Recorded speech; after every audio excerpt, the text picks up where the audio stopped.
Using maps can be a great way to make sense of place name information from documents you find in your research. They can also be useful in providing clues to where you might find additional information on your family.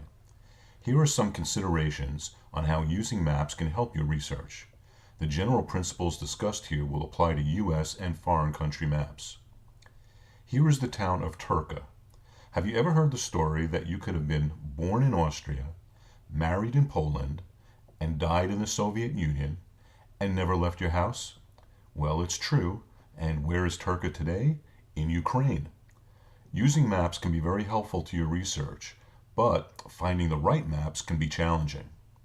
First, let's see why using maps can be helpful. If you know where a family member resided, that could indicate where a home birth took place, or where the family would be listed in a federal or state census. Look around that town and you might find local schools where school records and yearbooks can be found. Nearby religious institutions could be the place where a marriage, baby naming, or other religious ceremonies took place. Government buildings might be the home of vital records, voting records, land office documents, and other archival information. Local cemeteries might include burials for the extended family.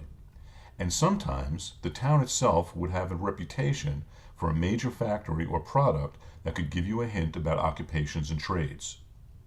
The more detail you can find on a map, the better.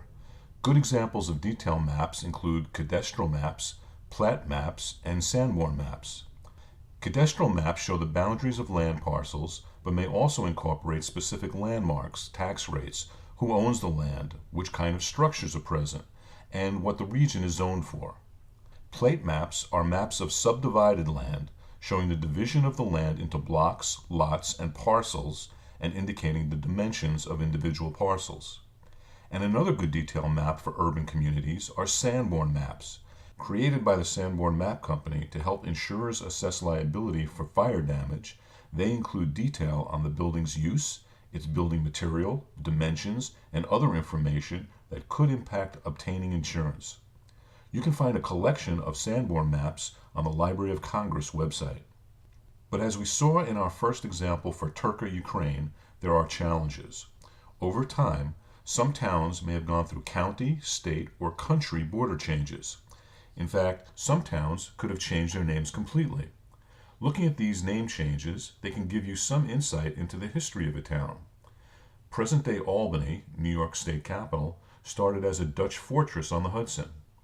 After the outbreak of World War I, many German-sounding names were changed, such as Berlin, Ontario. The key point to keep in mind is if you're trying to match a document place to a map, try to find a map that approximates that point in time. So where can you find maps? Generally speaking, you should try local historical societies, local libraries, city directories, business directories, regional atlases, and of course, online websites. But there are many online sources to try. The Perry Castaneda Library Map Collection at the University of Texas at Austin presents old and current maps searchable by country and time period. Old Maps Online is searchable by town and time period. Sepia Town shows old maps with superimposed photographs of buildings and city views. And of course, you can use your favorite map site for modern maps and borders. Here are some other U.S. governmental key resources you should consider using.